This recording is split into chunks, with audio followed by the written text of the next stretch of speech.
Shalom, shalom, Mishpachah. This is your Yao checking in. So, I know I said last time that I had not figured out the interpretation of Leave the World Behind. And at that time, I hadn't. But in looking at what the movie and what we believe the movie to represent and who the movie was aimed at, I'm thinking that I probably got this one figured out. And so let me kind of just step by step break it down for you the best way that I can. And to be honest with you, I can't see any way around it being this way. I'm believing that it has to be the interpretation. Now, today, we ran across a few videos, and well, because we just looking at the movie, the very first thing, the very first interpretation that came to mind is what I wanted, right? I wanted to give an open and honest and unique impression of the film, right? Before I watched any secondary interpretation or anything like that, just taking a look at the symbols and signs and kind of trying to analyze what was really going on in the film. And so just looking at it, just off the bat, we recognized several things that I spoke about in the other video. So if you haven't seen this one, go watch the other video. We recognized several things that were embedded in the film that made us recognize that this, I'm talking about me and my wife, that made us recognize that this is a film that was directed at Hebrew Israelites, or made me recognize that this was a film that was directed specifically at Hebrew Israelites, right? Just because of the 1619 on the AM dial, a lot of the themes in terms of the slavery and slave ships and the dynamic between the characters, the music that was chosen, all of the different things are really pointing towards a specific group of people, not just, black folks, not just white folks, but black folks, and specifically in this specific category of people that understand themselves to be the ancient Israelites of the Bible, right? This is directly the group that the film was made for. Now, I talked about in the other video that, and I'm just really going to take a really quick detour because I didn't explain this well enough in the other video, and I want to kind of go over this with you guys. A lot of people believe that movies are made for entertainment and also are money-making projects, right? And as we discussed in the other video, that's not what movies are for whatsoever, right? That's not what movies are for. I'm a little bit close to the camera. Movies are made to influence and change the behavior of large groups of people. Remember, the Nazi propagandist, I think it was Joseph Goebbels, said that, Goebbels or whatever his name is, said that this was around the turn of the century in the 1920s when motion pictures were first coming out, right? Joseph Goebbels said that this is the most powerful weapon that mankind has ever created. Whoever controls these motion pictures will rule the world. He said it way back then, and it's true because you can affect and change the behaviors of large groups of people. Remember, the first movie ever made was played at the White House, and it was called A Nation Born, or what was it? Birth of a Nation. Birth of a Nation. And what was it about? The Ku Klux Klan. So the very first movie ever played in the White House was about the Klan, a terrorist organization put together to destroy Hebrews, right? So you have to understand that the concept of the movie in America itself is dependent upon us. Just understand that at its core, because remember, we're the Hebrews of the Bible, so the narrative is around us, not because we're so great, but because Yah chose us, right? We know we not great. We killed our own Messiah, killed our own salvation. but Yah chose us, and he's not going to forget that or let that go. So the narrative in history is around us. You know, unbeknownst to us, we've been chosen as the main character. Do you understand what I mean? And so the movies at a certain level will all be about us, whether positive, negative, whatever's going on in the community or anything, or the perception of us, or, you know, white supremacy as opposed to us. Do you see what I'm saying? This is what the movie industry was made on. Do you understand? Do you understand that King Kong, made in the 30s, is a black trope? You got a giant monkey climbing the Empire State Building, snatching white women out of the windows. You think they're not trying to say nothing about that? So at the very beginning, the motion picture industry was about propaganda against us in America. With that in mind, movies aren't made to make money. Movies are made to influence large populations. They make money off of them because that's also what they do. They feel like they can make money off of their propaganda, make it good enough to be profitable, and that's what they do. But this Netflix movie is a streaming service, so clearly they're not trying to make money off of it, right? The movie is made to influence people's thinking. It's propaganda, it's brainwashing material. So it'll take on a psychological approach, right? And since we know it's directed directly at Hebrew Israelites with all of the things that are embedded in it, just like a lot of movies are, specifically we're talking about this one and directly to Hebrew Israelites, right? Not just the black population at large, but directly people that are quote unquote awake, right? So how, where, why? And so just let me explain it to you. Each person is a characteristic or stage of Israelite understanding coming into the knowledge of who you are. Let me explain. So in psychological profiles, what they like to do is they like to have stages or caricatures. Do you see what I'm saying? I'll give you an example. Winnie the Pooh. Everybody's familiar with Winnie the Pooh, right? But look at Winnie the Pooh. Look at what it actually is. It's, basically a breakdown of all the different types of psychosis that you can have. You have the donkey, which is, so morose, I hope I'm using that word correctly, or so depressed and down. Oh, I guess I'll just go back home. And then you have the Winnie the Pooh himself, who is an overeater. He's always thinking about food, so he's like got this personality that is excessive, right? Excessive eating, excessive laughter and fun. Just really, all he wants to do is eat. You have the character Tigger, which is hyperactive. And you have I think there's a rabbit character that's nervous and jittery. And so you have all of these different psychoses around this kid, and it tells the story of the psychology of the human mind, right? That's what Winnie the Pooh is. You take a look and see if you don't see all these different psychoses in these characters, played out as like an experiment, like a psychological metaphor that describes the human condition, right? For these particular mental illnesses and the extremes of them, right? That's what you've got with Winnie the Pooh.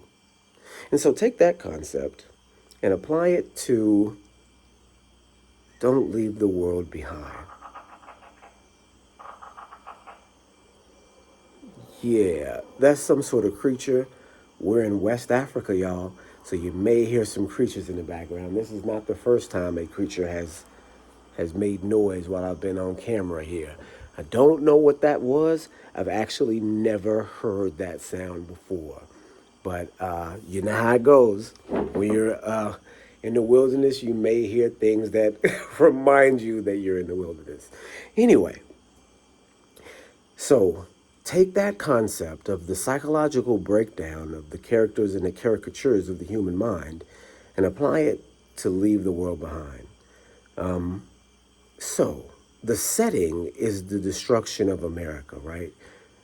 And the fall of Babylon. So you got to understand, just starting off, that the fall of Babylon is the beginning. That's where we start in this, in as the setting for leave the world behind.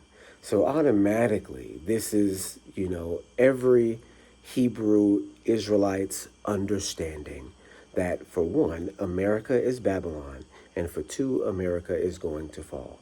So this is a truism that is found in the book of Revelations. We understand that Babylon is going to fall. We understand it from the book of Revelation, right? That tells us that Babylon has a time limit, right? So, with that being said, this is where we started. This is where we start with that understanding. And so, with that as the setting, let's look at every single character in the show and see if we can't find a Hebrew understanding in it, a Hebrew Israelite understanding in it. Let's start with the most common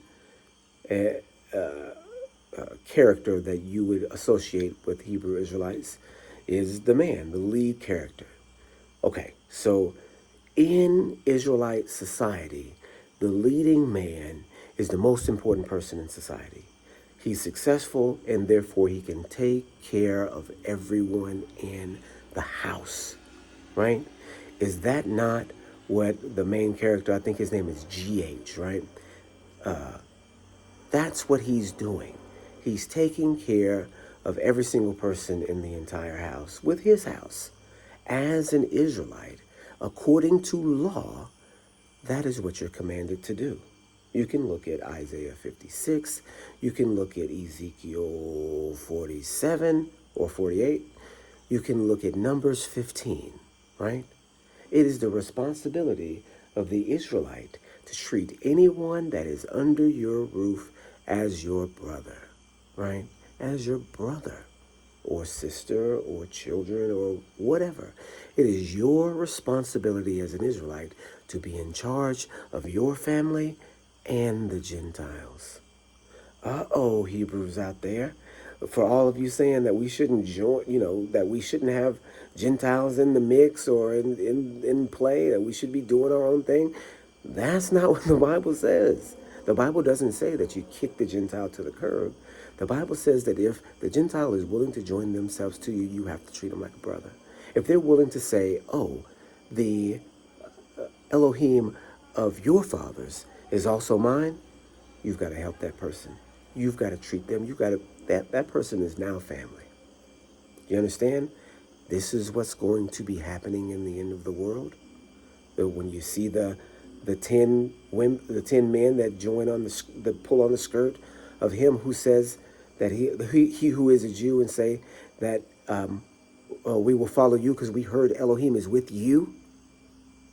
That's what our responsibility is, right? And so that's literally what the character, the black man, the main character, the main figure as far as the men are concerned, is doing, right? He's taking care of his family and another wayward family, right? So when we look at the things that he's doing in that situation, we look at it as being wild, right? Of course, he's dancing with this woman. She's got a husband and all these other things. These are the temptations that come along with being the leader of the household. That when people are following you, there will be women that follow you too. Women from outside of your household that follow you. And the situation may come up to where that your eye turns to one of them, right? And people always say, no, that'll never happen. It's happened in Israel's history for thousands of years, right? What did Balaam do?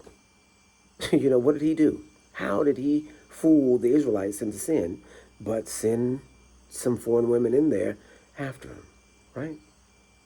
So we have the main character who is successful, who has a big house, a house that could fit everybody, enough to take care of them all. This is the quintessential Hebrew man, right? We see that off the bat. The secondary character, and we're going to go to the next figure, which is, and we're going to just go down men to women, right? The next figure is the husband, right? And now the husband's role as a facet of Hebraic understanding is the man that's on the other side, the one that is not sure if he's the leader or not, the one that's going to listen first and then play the back role and be not necessarily fully able to grasp his responsibility, but still want some of the benefits that come along with it, right?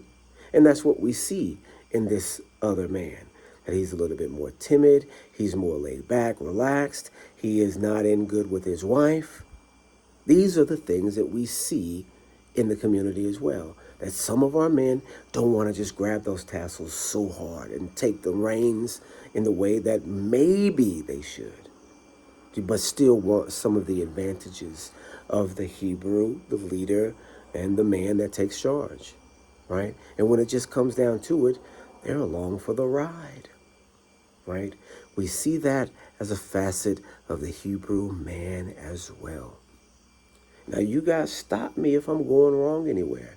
You let me know if I've done any incorrect research or any incorrect interpretation at all here. Because one for two, two for two, one after the other, it's looking like it's a breakdown of the Hebrew Israelite male in facets of personalities.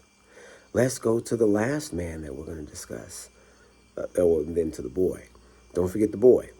And so the man that we're talking about here, the next one, is the man that has completely prepared his household in Babylon with guns, with drugs, and with isolation. Do you guys know any Hebrews like that?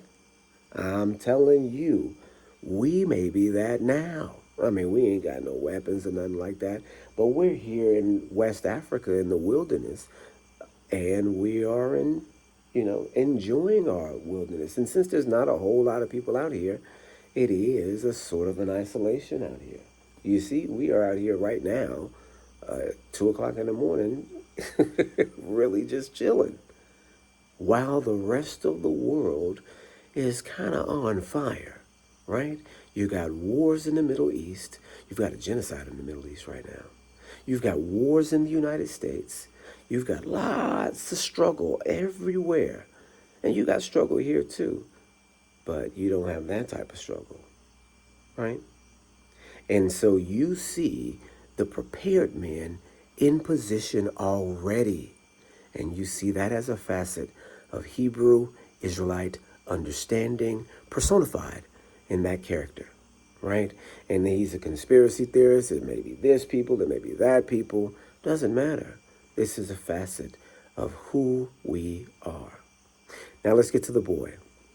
The boy is important because the boy is symbolic of the lust. And now, Hebrew Israelite men, I'm looking at you because I'm one of that group too, right? All of these can apply to me as well, right?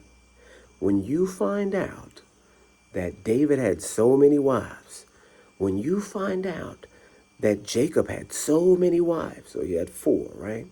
When you find out that Abraham and that all these men from your history have managed to hold on to a situation and another situation, you start thinking to yourself, I might need another situation, right?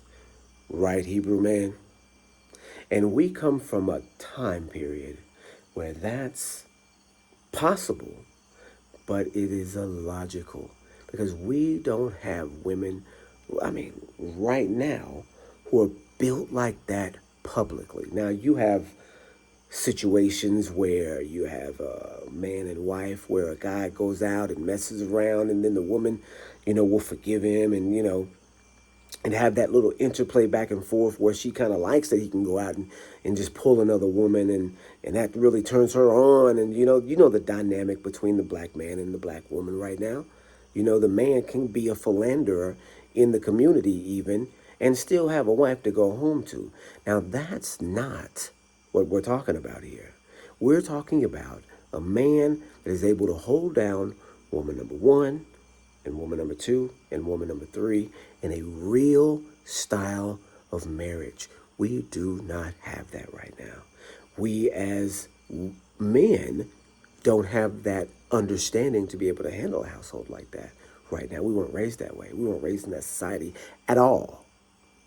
And the women don't have the mindset. I almost said, I almost said we as women. I mean the Israelite women in general, but in the community, the women are not going to be built to be hoisted that type. There's got to be some kind of frog or something. But the women of the community. Yeah, you hear that? That's wild, ain't it? Are you coming in here? Yeah, I'm recording a video. I'll be in a minute. In the community, we don't have the makeup to be able to take that type of relationship right now. But as you can see, the boy in the movie had, when he was at the beach, he's looking down and he has a girlfriend, right? He has a girlfriend, but he's also looking at every other girl on the beach too, right? Like a second girl, and then the daughter as well, right? Like he wants another girlfriend, right? Right? And so this is an aspect of Hebrew Israelite persona. It's there. I mean, not without fault. The conversations that the men have with one another, yeah, it would be nice to have a second wife. And then you can't even you can't even halfway control your first wife. What you need a second one for, right? And so moving on from the men, we now get to the women. And guess what? The women are also all reflections of Hebrew Israelite persona. You start with the oldest woman, the Julia Roberts character.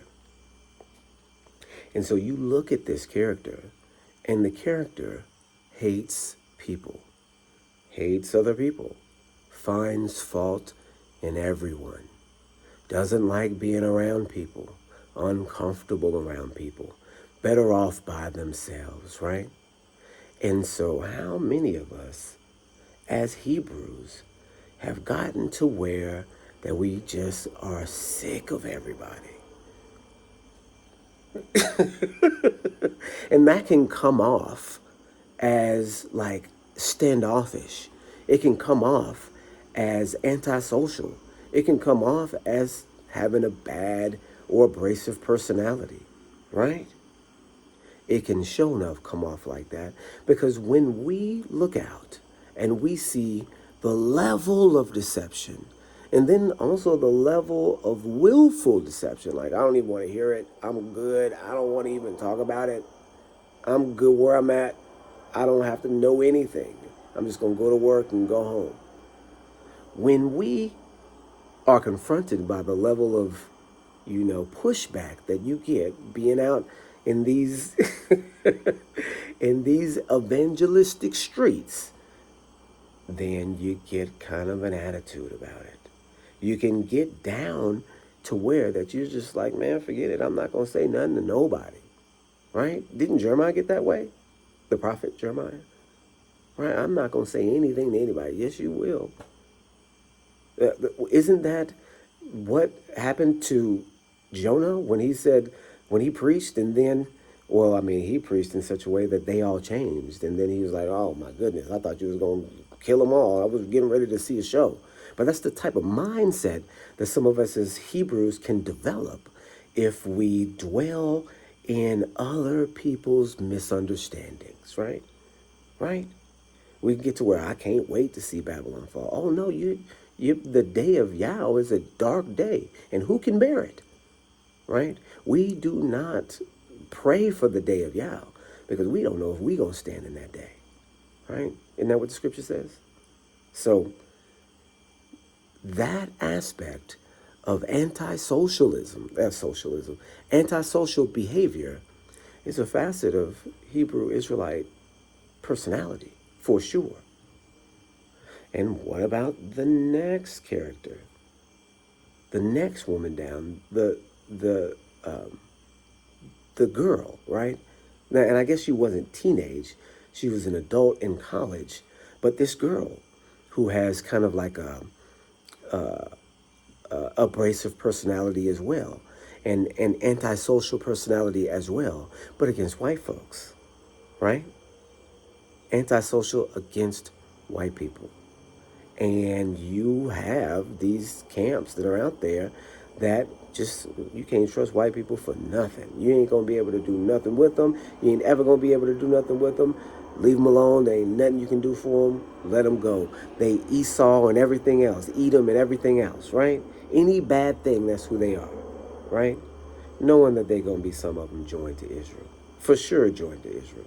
I know some now that are joined to Israel, right? And so you can't say, forget them all. You can't. But that's what a lot of Israelites do, right? No matter how bad you want to see justice and retribution and all that's going to come. But you can't just disregard a whole group of people just because of what they've done to you. They didn't do it to you without you doing it to yourself first. Right? Am I right? That's another aspect of Hebrew Israelite persona. And then you have the outcome of some of these personalities with the final daughter, right? Who is the younger teenage daughter. What does she want more than anything else? What does she idolize more than anything else?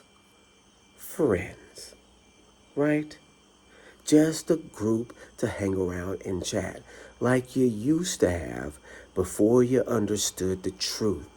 Did a lot of you have circles before you understood the truth? Has that circle grown smaller and smaller and smaller and smaller? Do you sometimes wish you had that circle still? You understand what I mean? Hebrew? My circle don't exist anymore. My old circle, some of my old Hebrew circles even, don't exist anymore because of where you get to and where you're going, and when paths cross, and when beliefs collide, your circle gets small. Am I right? And so at the end of the day, you may look up and say, dang, where are the friends? You may be in it by yourself. Whether that's a good thing or a bad thing is yet to find out, because you always need to have people that you congregate with. You always got to have a circle. But that old circle, that one that never existed really in the first place, as is indicated by the show. Remember, he says, oh, that's the set, and that's a set. That's not a real coffee shop. It's a set. Remember that group of friends that you had in the past? If your beliefs changed to such an extent that they can't even fool you with you no more, did that old friendship ever exist? You see what I mean? Because you're not talking foolishness. You're not talking nonsense. You're talking facts. And Hebrew, man, you know you're talking facts. But that circle of friends, whether you're talking facts or not, is going to vanish. Am I right? Leave the world behind is a personality study on the brand new woke Hebrew man. Tell me where it's not. This is the only thing it could actually be, because it encompasses all the main characters. And look, even the Spanish woman, right, that comes out asking for help, don't we have some people that accept Spanish people as Israelites and some that don't? Right? Me personally, I don't believe that particularly the Latino groups are parts of the 12 tribes like they have the 12 tribes chart. I don't think that they're on the 12 tribes list, but there's definitely Afro-Latinos in the Latino world that are Hebrews. And if that's the case, then that means there's going to be some Latinos with some Hebrew blood in them. And so we're going to get a mixture and group of people at the end of the world to join to us that's going to be like none ever before. And you remember in Revelation 7, he turns around from seeing the 144,000 and sees every nation and tongue and kindred, the entire world, right? That's the way that it's going to be. It's going to be mandated that way. Remember, the nations that are remaining will come and bring in their gifts to the open gates, right? This is the nature of reality for the future. But what has to happen first? Babylon has to fall. And so you can see where in this depiction, in this movie, that like Winnie the Pooh and the psychoses, I hate to connect Israelite understanding with psychoses. Of course, it would be in the modern world because the things that Israelites understand are so far removed from what the general population believes to be true, which is a lie, that it seems like a psychosis. Because the truth in a crazy world is crazy, right? Right? And so, just like Winnie the Pooh's analysis of these character traits of psychoses, this is what Barack and Michelle have done with this particular film. Analyze the woke individual, because if you can imagine all of this historic and prophetic information and people coming out, but you can't talk about it. If you can imagine, they know who we are and they know what they are doing to us and they want to brag about it. These are the scientists of the Nazi era. They want to show off their psychological prowess. If you couldn't talk about it, if it's the biggest kept secret, how would you advertise that you know what's going on? What would that look like? Right? Maybe something like what we see. Okay, you guys, that's kind of what we at. It's only 30 minutes. So this has been the actual interpretation, and I'm quite sure about this one because we know the history and we know, from what the text says, the future. And so do they, because they understand it like we do, right? And they're just on the other side. So this has been the interpretation of Leave the World Behind, directed at the Israelites. Shalom, shalom, y'all.